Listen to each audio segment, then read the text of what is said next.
खरा भाऊ दीपक तांबोळी यांनी ही कथा लिहिली आहे.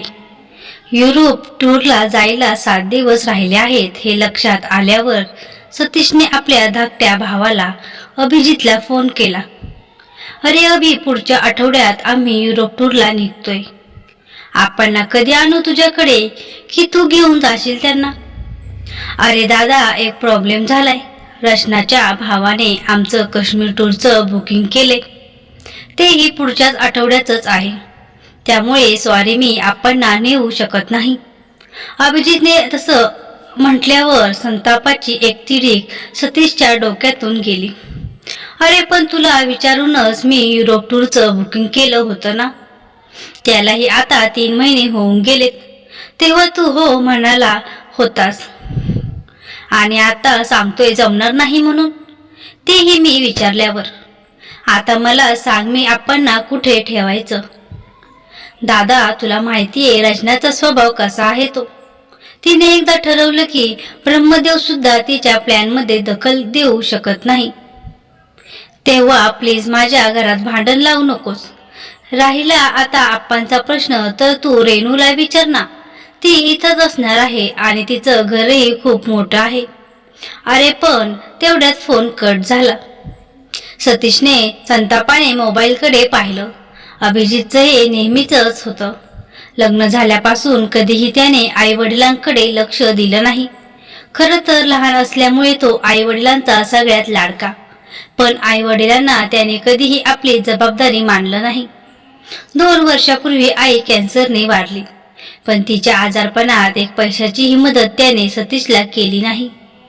मागील वर्षी आप्पांना हार्ट अटॅक आला, पण एखाद्या परक्या माणसासारखं हॉस्पिटलमध्ये आप्पांना भेटायला येण्याव्यतिरिक्त त्याने काही केलं नाही.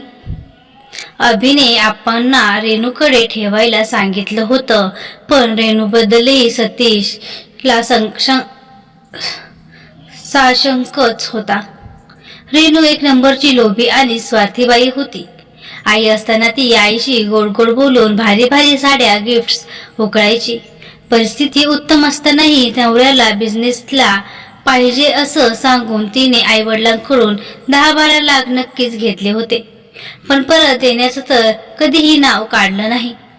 संबंध बिघडू नयेत म्हणून सतीशही कधी बोलला नाही, पण तिच्या बायकोला भारतीला हे दिसत होतं. तिची कुरबुर चालू असायची. सतीश त्याकडे दुर्लक्ष करायचा. आई केली तसा रेणूचा भाऊ, वडील, वहिनीतला इंटरेस्ट संपला. मात्र राखी पौर्णिमा, भाऊबीजेच्या दिवशी ती भावाकडून गिफ्ट घेण्यासाठी ती आवर्जून हजर असायची. एरवी वडिलांच्या तब्येतीची साधी चौकशीही ती करायची नाही. त्याने साशंक मनानेच रेणूला फोन लावला. अगं रेणू, आम्ही युरोप टूरला जातोय 15 दिवसांसाठी. तुला मागे बोललो होतो बघ मी त्याबद्दल. अभि त्याच वेळी काश्मीरला चाललाय, तर आपण घेऊन येऊ का तुझ्याकडे? माझ्याकडे? अरे दादा, माझी नणंद येते बाळतपणासाठी माझ्याकडे. मला सांग, मी तिच्याकडे लक्ष देऊ की आप्पांकडे? अगं पण तुझं घर चांगलं मोठं आहे, आप्पा कुठेही सामावून जातील. नको बाबा, त्यांना परत अटॅक आला तर मी कुठे शोधत बसू डॉक्टर. त्यापेक्षा तू एक काम कर ना, त्यांना 15-20 दिवसांकरिता एखाद्या वृद्धाश्रमात ठेवून दे. सगळेच प्रश्न मिटतील. रेणू, अगं पण 3 भाऊ बहीण असताना त्यांना वृद्धाश्रमात ठेवणं बरं दिसेल का?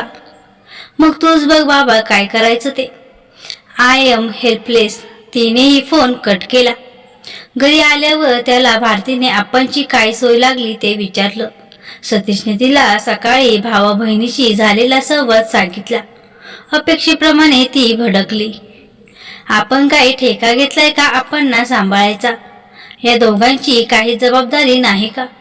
तिचंही म्हणणं योग्यच होतं. मोठा मुलगा या नात्याने सतीशने आई वडिलांची जबाबदारी स्वतःहून स्वीकारली होती.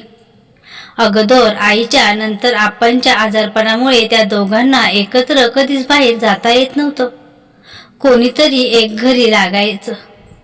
यावेळी अभिजितने आप्पांना सांभाळायला होकार दिल्यानेच त्यांनी युरोप टूरचं बुकिंग केलं होतं. हनीमून नंतर पहिल्यांदाच दोघं आणि मुलं एकत्र सहलीला जाणार होते. सहलीचे सगळे पैसेही भरून झाले होते आणि आज अचानक अभिने नकार दिला होता. ते ऐकून भारती रडायला लागली आणि तिच्या तोंडाचा पट्टा सुरू झाला. सतीशने तिला समजवण्याचा प्रयत्न केला, पण तिने त्याला निक्षून सांगितलं, मला काही सांगू नका, काहीही झालं तरी यावेळी आपण जायचं म्हणजे जायचं.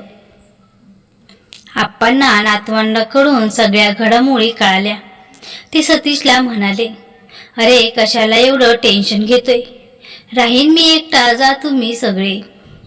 असं कसं म्हणता आप्पा, तुम्हाला एक अटॅक येऊन गेलाय. तुमचा बीपी आणि शुगर नेहमी कमी जास्त होत असतात.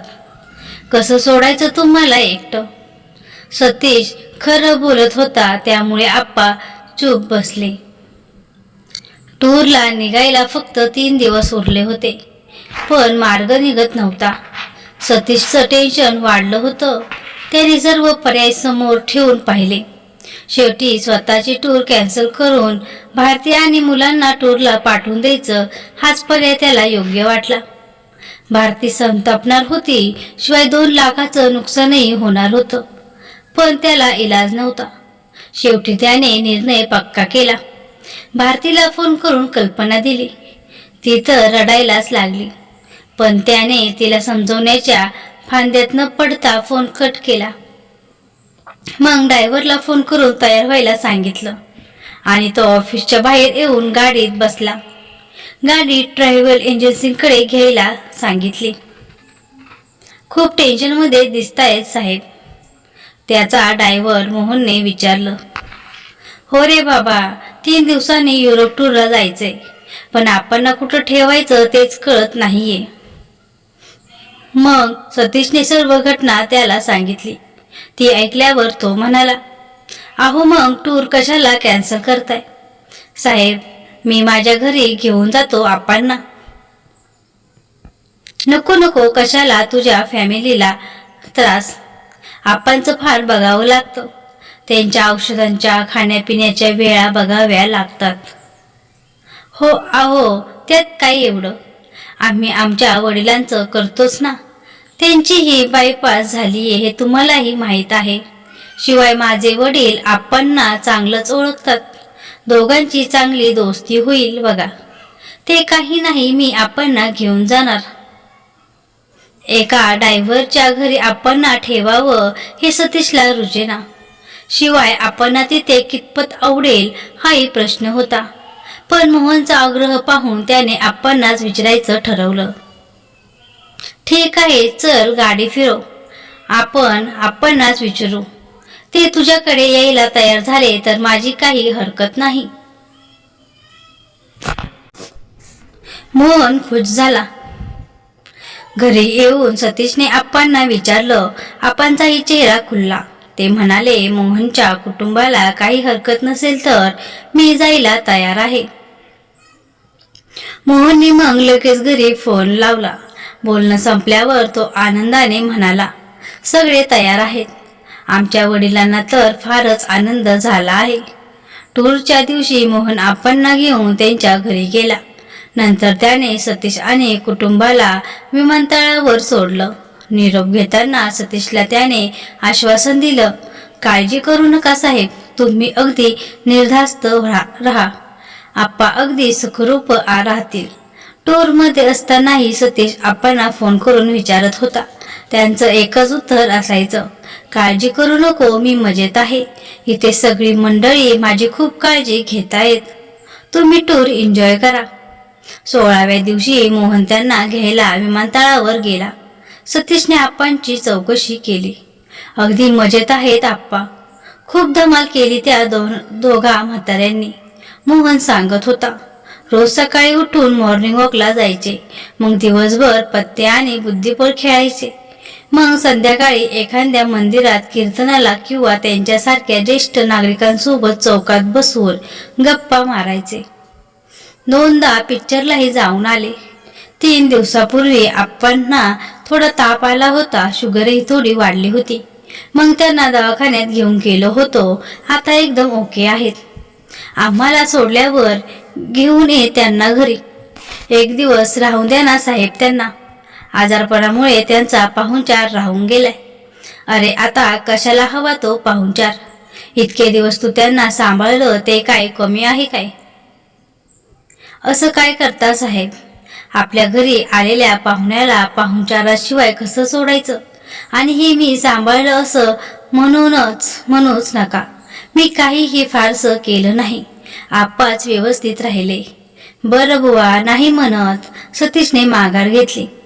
दुसऱ्या दिवशी संध्याकाळी आप्पा घरी आले. ते आनंदी दिसत होते. त्यांच्या हातात एक पिशवी होती. त्यात पॅन्ट शर्टचं कापड, टॉवेल, टोपी होतं. ते पाहून सतीश मोहनला म्हणाला, अरे याची काय गरज होती मोहन?